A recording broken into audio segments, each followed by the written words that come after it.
El Islam llegó a China antes de llegar a Europa y nunca más se fue. Parte 1. ¿Sabes cuándo llegó el Islam a China? No, en serio, ¿lo sabes?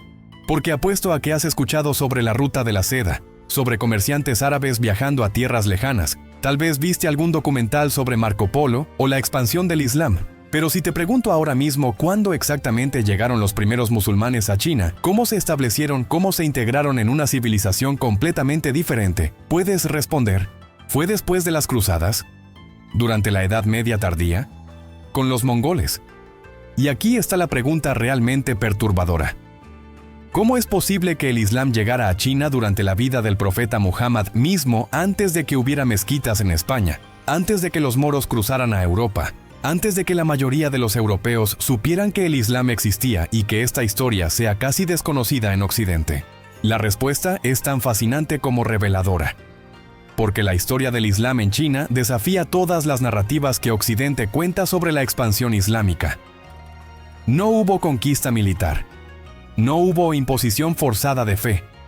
No hubo choque de civilizaciones en el sentido en que lo imaginamos. En cambio, hubo comercio, adaptación, integración gradual y una coexistencia que duró 1400 años y continúa hasta hoy. El Islam llegó a China pacíficamente, se arraigó profundamente, sobrevivió a dinastías que subieron y cayeron, resistió persecuciones que habrían destruido comunidades más débiles, y se convirtió en parte inseparable del tejido de la civilización china, tan chino como confuciano, tan musulmán como árabe.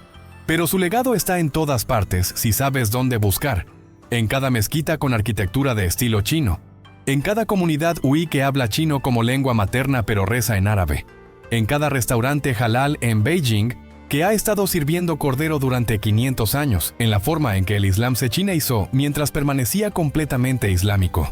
Esta es la historia de cómo llegó el Islam a China, cómo se extendió a través del imperio más grande del mundo, y por qué su llegada temprana y expansión pacífica han sido tan completamente olvidadas por la historia occidental que la mayoría de la gente ni siquiera sabe qué sucedió. Comencemos con el momento exacto que cambió todo el momento cuando el Islam y China se encontraron por primera vez, y Occidente ni siquiera sabía que ambos existían. Es el año 651 de Cristo, solo 19 años después de la muerte del profeta Muhammad, y una embajada llega a la capital Tang de Chang'an, moderna Xi'an. No son conquistadores, no son invasores. Son diplomáticos del tercer califa del Islam, Uthman ibn Affan, enviados a establecer relaciones con el imperio Tang en ese momento, la civilización más poderosa y avanzada del mundo. Este es un momento asombroso si te detienes a considerarlo. El Islam tiene menos de 30 años. El profeta Muhammad murió en 632. El Corán aún se está compilando en forma escrita definitiva. Y sin embargo, el califato ya se ha expandido tanto desde Arabia a través de Persia, conquistando el imperio sasánida, empujando hacia el este, que sus fronteras tocan las del imperio chino en Asia Central. Y en lugar de guerra, en lugar de invasión, los califas envían embajadores, buscan comercio, alianza, reconocimiento mutuo. La dinastía Tang recibe a estos embajadores de acuerdo con el sistema tributario tradicional chino, el marco, mediante el cual China manejaba relaciones exteriores. Todos los visitantes extranjeros eran técnicamente tributarios, que venían a rendir homenaje al emperador, el hijo del cielo, el gobernante de la civilización. Pero esto era mayormente formalidad ceremonial. En la práctica significaba comercio, intercambio cultural, y para grupos como los musulmanes que llegaban, significaba permiso para establecerse, construir mezquitas, practicar su fe. Pero aquí está lo crucial. Esta embajada de 651 no fue el primer contacto musulmán con China. Ni siquiera cerca, porque hubo otro grupo que llegó antes, mucho antes. Fueron los compañeros del profeta mismo. La tradición islámica, particularmente preservada en comunidades musulmanas chinas, sostiene que el Islam llegó a China durante la vida del profeta Muhammad, específicamente que Sa'd ibn Abi Waqqas, uno de los compañeros más cercanos del profeta, viajó a China ya en 616 o 637 de Cristo. Las fuentes difieren en misión comercial y diplomática. Sa'd ibn Abi Waqqas es una figura fascinante. Era uno de los primeros conversos al Islam, uno de los 10 a quienes se prometió el paraíso en la tradición islámica. Un general brillante que lideró la conquista musulmana de Persia en la batalla de Al-Qadisiyah en 636. Y según la tradición también viajó a China, se encontró con el emperador Tang, fue recibido con honor y se le otorgó permiso para construir la primera mezquita en territorio chino, la mezquita Huaisheng, en Guangzhou, Cantón, que según algunas fuentes data de 627 d.C. Ahora, los historiadores debaten si Sa'd realmente viajó personalmente a China. Las fuentes chinas de la época no lo mencionan por nombre, y podría ser que la tradición musulmana china haya combinado múltiples visitantes tempranos en una sola figura, pero lo que es indiscutible es que los musulmanes comerciantes árabes y persas estaban llegando a los puertos del sur de China por ruta marítima ya en la década de 620, durante la vida del profeta. Navegaban desde el Golfo Pérsico, por la costa de la India, a través del estrecho de Malaca, hasta los puertos comerciales del sur de China, y estaban llegando por tierra también, a través de la ruta de la seda que conectaba el Medio Oriente con China a través de Asia Central. Estos primeros musulmanes no eran conquistadores, eran comerciantes. Y esto es absolutamente crucial para entender cómo el Islam se extendió en China de manera tan diferente que en cualquier otro lugar. En el Medio Oriente, norte de África, Persia, Anatolia, el Islam se extendió a través de conquista militar seguida de conversión gradual de poblaciones sometidas. Esa es la narrativa estándar. Pero en China, el Islam llegó como religión de comerciantes extranjeros, y los chinos pragmáticos, sofisticados, seguros de la superioridad de su propia civilización, no veían razón para temer o suprimir una religión extranjera, mientras sus seguidores obedecieran las leyes chinas, pagaran impuestos y no causaran problemas. La dinastía Tang, 618-907 d.C., era notablemente cosmopolita. Chang'an, la capital, era la ciudad más grande del mundo en ese momento con más de 1 millón de habitantes, y era increíblemente diversa: persas, sogdianos, turcos, tibetanos, coreanos, japoneses, árabes. Todos vivían allí, comerciaban allí, practicaban sus religiones allí. Había templos zoroastrianos, iglesias nestorianas cristianas, sinagogas judías, templos maniqueos y ahora mezquitas. Los Tang practicaban lo que podríamos llamar tolerancia estratégica. No les importaba lo que adoraras mientras no desafiaras la autoridad imperial, no causaras disturbios y contribuyeras a la economía. Y los comerciantes musulmanes contribuían enormemente.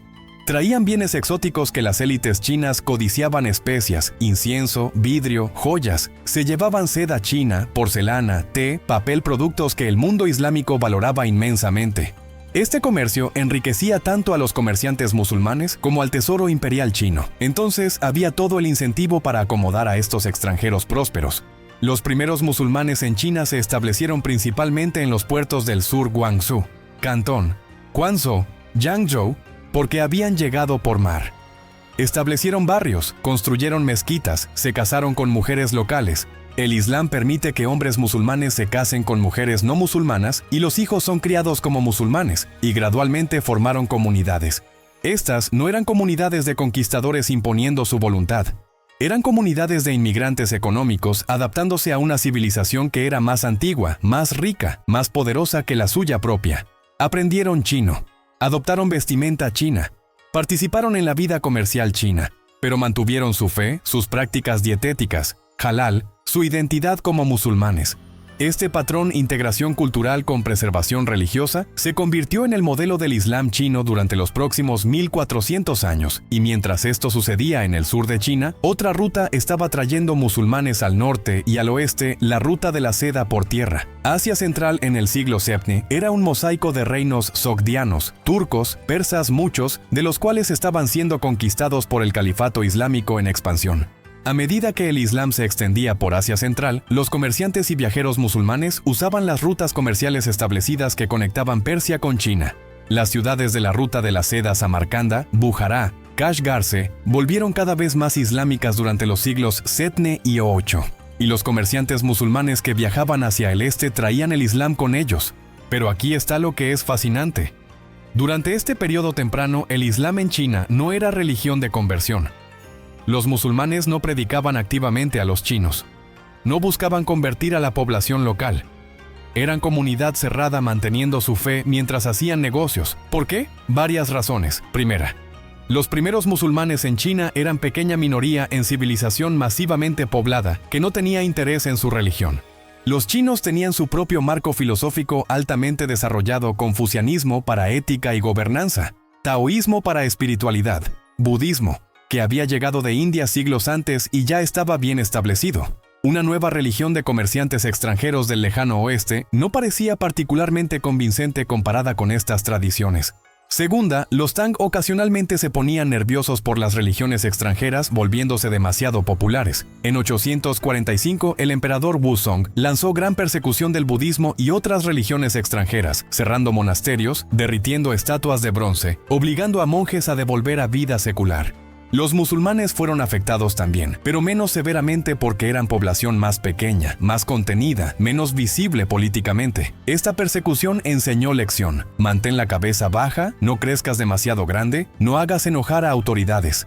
Y tercera, el Islam como se practicaba por estos primeros comerciantes era forma particular del Islam sunita, legal, enfocada en observancia ritual, oración, ayuno, peregrinación, más que en teología doctrinal elaborada o proselitismo misionero. No era Islam de conquista o conversión, sino Islam de comunidad mercantil preservando identidad en tierra extranjera. Pero todo esto cambiaría dramáticamente, porque en el siglo VIII, algo sucedió que traería Islam a China no como influencia gradual de comerciantes, sino como presencia política y militar masiva. Y ese evento fue una de las batallas más importantes que nunca has escuchado, batalla que determinó si Asia Central sería china o islámica, batalla que cambió el curso de la historia mundial, batalla que trajo decenas de miles de soldados musulmanes profundamente en territorio chino como prisioneros de guerra que nunca se irían a casa. Esa batalla fue Talas, y nadie podía haber esperado cuán completamente transformaría el panorama religioso de China. Parte 2. La batalla de Talas en 751 d.C. es uno de esos eventos que la historia occidental ignora casi completamente, pero que tuvo consecuencias masivas y duraderas. Fue choque entre dos de los imperios más grandes del mundo, la dinastía Tang de China y el califato abasida del Islam peleando por control de Asia Central. El trasfondo era este: la dinastía Tang en su apogeo controlaba no solo China propiamente dicha, sino vastos territorios en Asia Central, las ciudades de la Ruta de la Seda, los reinos de oasis, las rutas comerciales que conectaban China con Persia y más allá. Pero el califato abasida, que acababa de derrocar a los omeyas en 750 y establecer nueva dinastía con capital en Bagdad, también estaba expandiéndose hacia el este, conquistando los mismos reinos centroasiáticos. Era inevitable que chocaran. La batalla tuvo lugar cerca del río Talas, en el moderno Kazajistán. El general Tang Gao Xianxi lideró ejército principalmente de tropas chinas y centroasiáticas. Los abasidas fueron liderados por comandante árabe Ziyad ibn Salih. Los números son disputados, quizás 30.000 Tang contra 40.000 abasidas, o quizás números diferentes. Las fuentes no están claras. Lo que está claro es que la batalla fue ferozmente peleada, duró varios días y terminó con victoria abasida decisiva cuando contingentes turcos luchando por los Tang se amotinaron y cambiaron de bando. La derrota Tang en Talas fue desastre estratégico. Marcó el límite más lejano de la expansión Tang hacia el oeste. Después de Talas, el control chino sobre Asia Central comenzó a deslizarse. Las ciudades de la Ruta de la Seda, que habían sido tributarias de China, gradualmente cayeron bajo influencia islámica. Y dentro de China misma, la dinastía Tang estaba a punto de ser devastada por la rebelión de An Lushan, 755-763, guerra civil catastrófica que mató a millones y de la que los Tang nunca se recuperaron completamente. Entonces, el poder chino en Asia Central colapsó justo cuando el poder islámico estaba creciendo. Pero para nuestra historia, lo más importante de la batalla de Talas no fue el resultado estratégico, fue lo que pasó con los prisioneros. Los abasidas capturaron miles de soldados chinos. Las fuentes dicen entre 10.000 y 20.000, aunque números exactos son desconocidos. Estos prisioneros fueron llevados de vuelta a territorio abasida, principalmente a Samarcanda, donde fueron empleados como artesanos y trabajadores. Y aquí viene el detalle histórico fascinante. Entre estos prisioneros estaban fabricantes de papel chinos. La fabricación de papel era secreto tecnológico guardado celosamente por China. El papel había sido inventado en China durante la dinastía Han, alrededor del año 105 d.C., y por siglos China monopolizó su producción. Pero cuando prisioneros chinos capturados en Talas establecieron operaciones de fabricación de papel en Samarcanda, el secreto se salió. Desde Samarcanda, la tecnología de fabricación de papel se extendió por todo el mundo islámico a Bagdad, Damasco, El Cairo y eventualmente a Europa a través de España. Esta es una de esas ocasiones donde puedes rastrear exactamente cómo la tecnología se transfirió de una civilización a otra, y fue a través de prisioneros de guerra de una sola batalla. Pero también hubo otro grupo de prisioneros soldados musulmanes que habían sido capturados por los chinos antes de Talas, o que fueron tomados en escaramuzas fronterizas posteriores. o que se asentaron en China después de la batalla como mercenarios o migrantes, y estos no regresaron a casa. Se establecieron en China, particularmente en el noroeste, en áreas como Gansu, Shanxi, la región alrededor de Chang'an. Se casaron con mujeres locales. Formaron comunidades, construyeron mezquitas y se convirtieron en el núcleo de lo que eventualmente se convertiría en la población musulmana del noroeste de China. Este proceso se aceleró dramáticamente durante la rebelión de Anlushan. Los Tang, desesperados por mano de obra para suprimir la rebelión, pidieron ayuda al califato abasida. Los abasidas enviaron miles de tropas, caballería árabe y persa, arqueros turcos, que ayudaron a los Tang a recuperar su capital y eventualmente suprimir la rebelión. Pero después de que terminó la guerra, muchos de estos soldados musulmanes no regresaron a casa. Se les ofreció tierras, estipendios, permiso para establecerse permanentemente. Aceptaron. Y trajeron familias o se casaron localmente y establecieron comunidades musulmanas permanentes en el corazón de China. Entonces, para el siglo IX, había dos poblaciones musulmanas distintas en China. Las comunidades mercantiles del sur descendientes de comerciantes árabes y persas que habían llegado por mar, asentados en puertos como Guangzhou y Quanzhou, hablando árabe o persa además de chino, manteniendo vínculos con el mundo islámico más amplio, prósperos a través del comercio marítimo, y las comunidades del noroeste descendientes de soldados, prisioneros de guerra, migrantes de Asia Central, más mezclados con población china local, más sinizados en cultura, pero igualmente musulmanes en fe. Estas comunidades crecieron durante la dinastía Song, 960-1279, periodo de prosperidad económica tremenda y florecimiento cultural. Los Song expandieron enormemente el comercio marítimo, y los comerciantes musulmanes prosperaron. Guangzhou y Quanzhou se convirtieron en puertos cosmopolitas masivos, donde decenas de miles de musulmanes vivían, comerciaban, construían mezquitas elaboradas. La mezquita Qingjing de Quanzhou, construida en 1009, aún se mantiene hoy hermoso ejemplo de arquitectura islámica con elementos de diseño chino. Los emperadores Song establecieron oficina de comercio marítimo específicamente para gestionar comercio exterior, y musulmanes servían como superintendentes de comercio porque eran los que tenían conexiones internacionales, conocían las rutas marítimas, hablaban idiomas que importaban para comercio de larga distancia.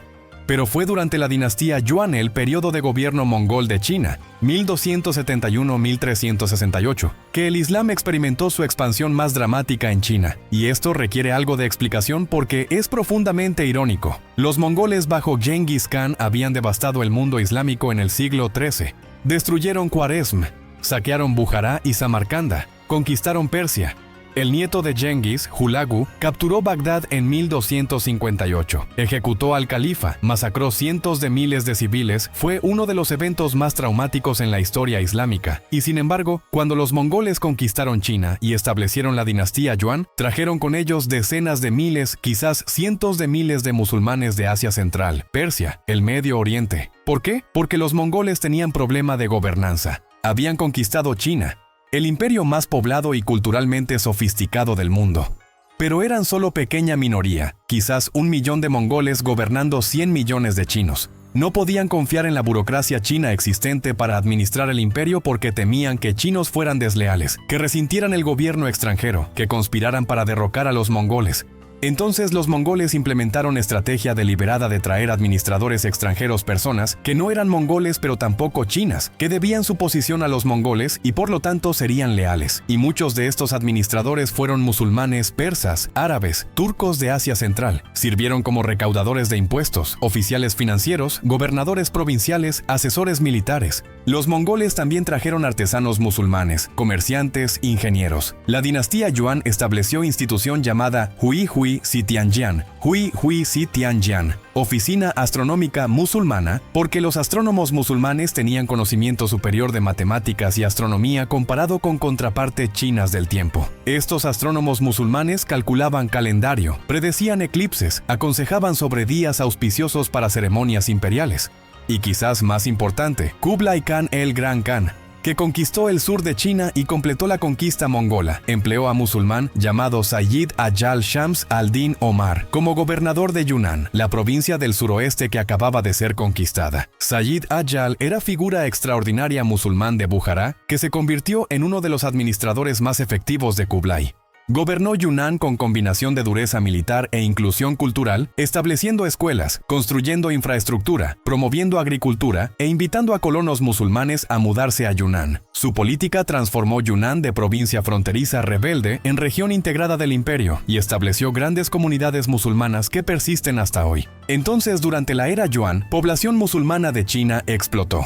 Estimaciones sugieren que para el siglo XIV podría haber habido varios millones de musulmanes en China, quizás 5 o 10% de la población total, concentrados particularmente en el noroeste, Gansu, Shanxi, Ningxia, el suroeste, Yunnan y las ciudades portuarias del sureste. Y algo crucial estaba sucediendo durante este periodo: diferenciación étnica. Los musulmanes en China estaban divergiendo en grupos distintos. En el noroeste había musulmanes de habla china que eran físicamente indistinguibles de los chinos Han. Habían adoptado apellidos chinos, hablaban chino como lengua materna, vestían ropa china pero que mantenían firmemente identidad islámica. Estos se convirtieron en lo que llamamos el pueblo Hui. Y en el lejano oeste, particularmente en Xinjiang y Asia Central, había musulmanes de habla túrquica que mantuvieron idiomas túrquicos, cultura distintivamente centroasiática, conexiones con mundo túrquico-islámico más amplio. Estos se convirtieron en lo que llamamos uigures, kazajos, kirguises, otros grupos túrquicos.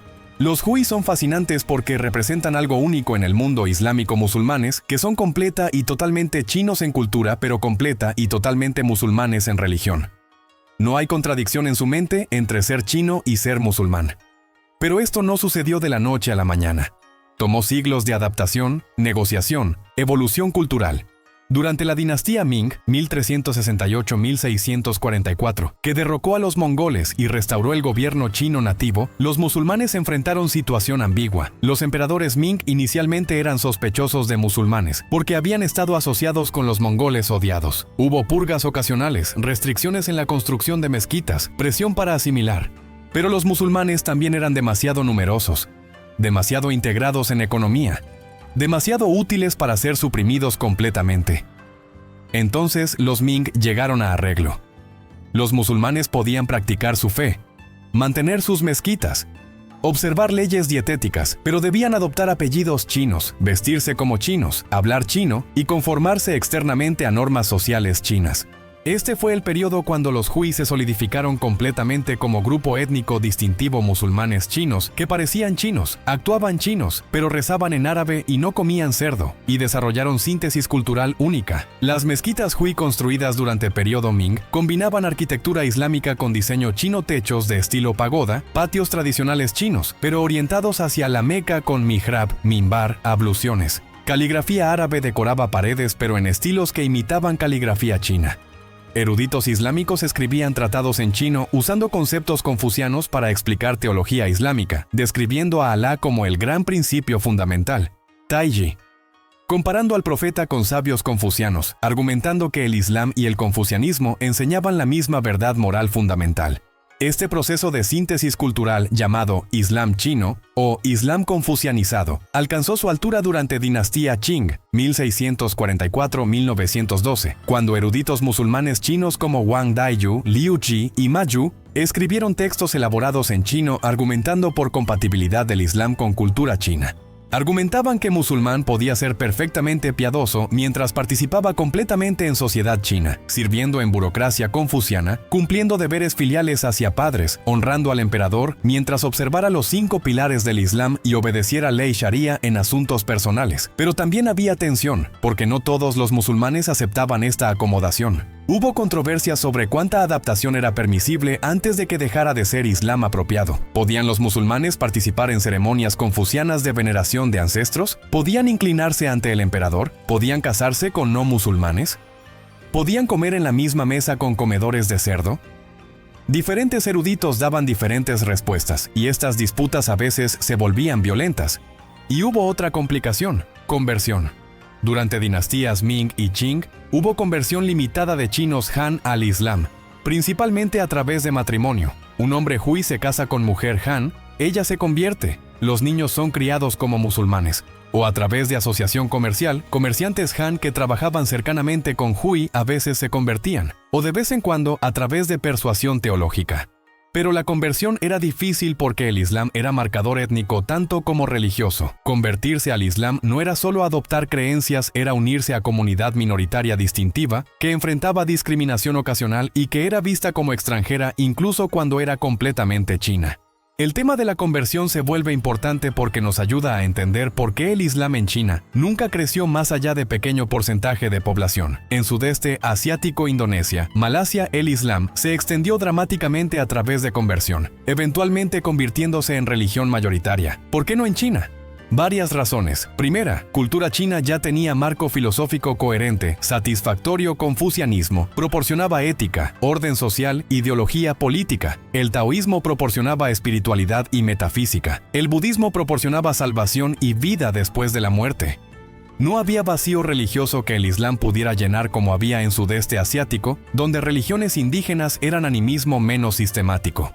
Segunda, el Islam en China estaba asociado con minorías étnicas comerciantes extranjeros, descendientes de soldados de Asia Central. Unirse al Islam significaba unirse a comunidad extranjera, lo cual la mayoría de los chinos Han no tenía razón para hacer. Tercera, no había estructura institucional para conversión a gran escala. A diferencia del cristianismo con misioneros dedicados o budismo con monjes que predicaban activamente, el Islam en China estaba contenido dentro de comunidades cerradas que no proselitizaban agresivamente. Y cuarta, autoridades chinas desalentaban activamente la conversión porque no querían que población musulmana creciera demasiado grande y se volviera políticamente desafiante.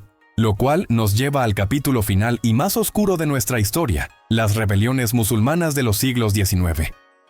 Durante dinastía Qing, la relación entre musulmanes y el Estado se deterioró. Los Qing eran manchúes, otro grupo minoritario étnico gobernando mayoría Han, y eran paranoicos sobre cualquier grupo que pudiera desafiar su autoridad.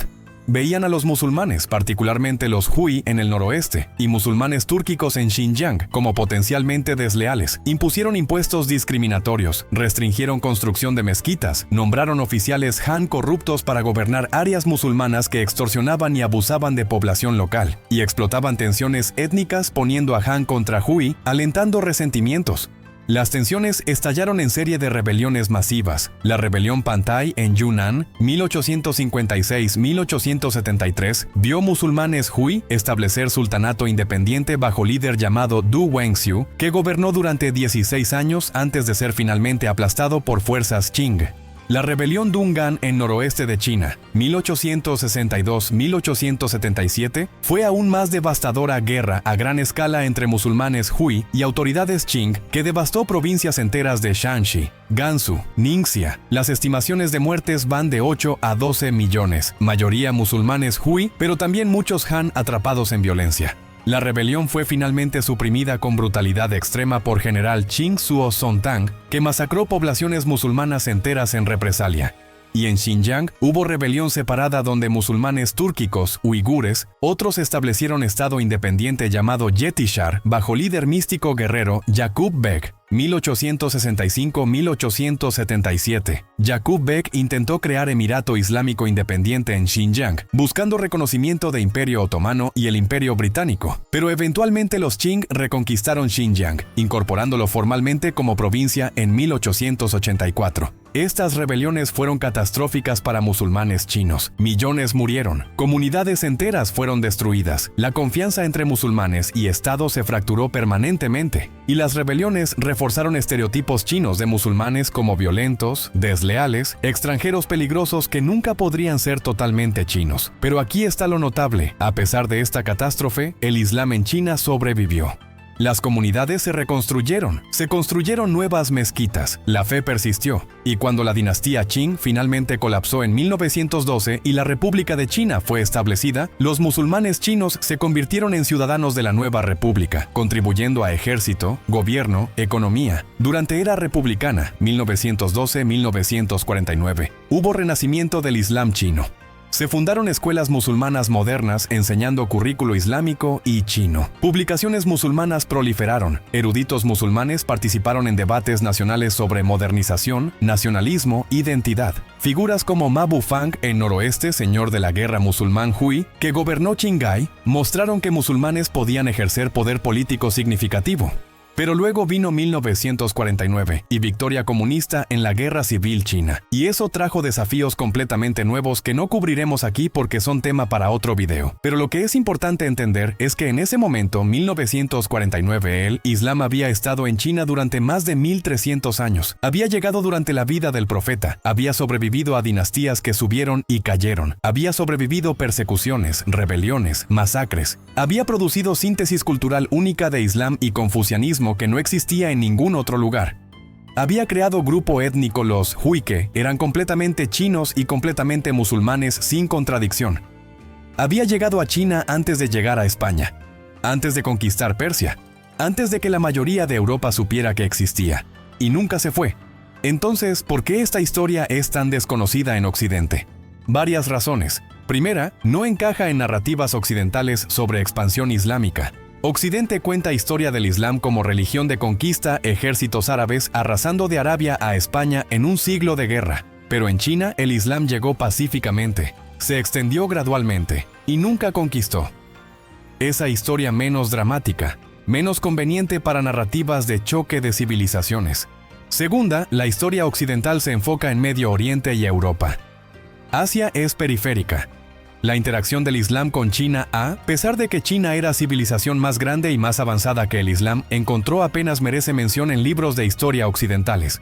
Tercera, la historia islámica misma se enfoca en tierras árabes y persas. Los eruditos islámicos escribieron extensamente sobre conquista de Siria, Egipto, Persia, España. Escribieron mucho menos sobre comercio con China o conversión de pequeñas comunidades en tierras lejanas. Entonces, incluso en tradición islámica, historia del Islam chino es marginal. Y cuarta, quizás más importante, la historia del Islam en China desafía suposiciones tanto de Occidente como del mundo islámico sobre lo que significa ser musulmán. Desafía idea de que Islam e identidad no islámica son incompatibles. Los musulmanes Hui demuestran que puede ser completamente conforme a normas culturales chinas, vestir como chino, hablar como chino, actuar como chino, mientras siendo completamente musulmán en fe y práctica.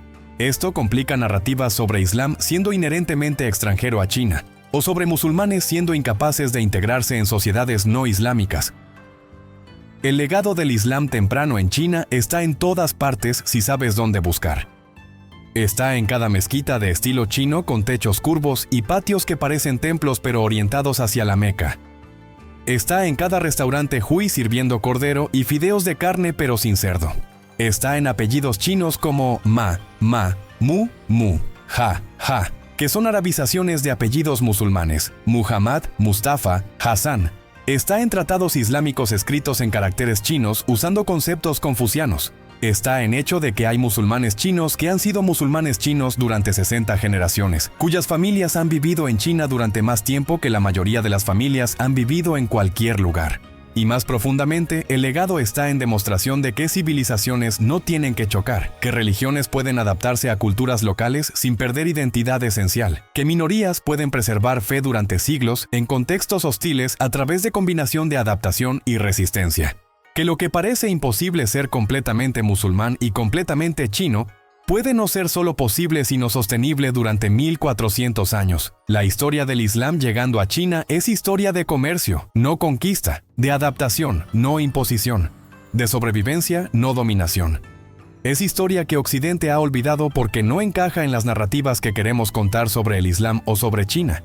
Pero es historia que importa porque muestra camino alternativo, forma en que religiones pueden extenderse y arraigarse sin guerra, forma en que minorías pueden preservarse sin separatismo, forma en que diferentes civilizaciones pueden coexistir sin destruirse mutuamente. El Islam llegó a China en 651, o quizás 627, o quizás incluso antes. Las fechas exactas importan menos que el hecho indiscutible. Llegó temprano, llegó pacíficamente y nunca se fue. Esa es historia que vale la pena recordar, que vale la pena contar, que vale la pena entender.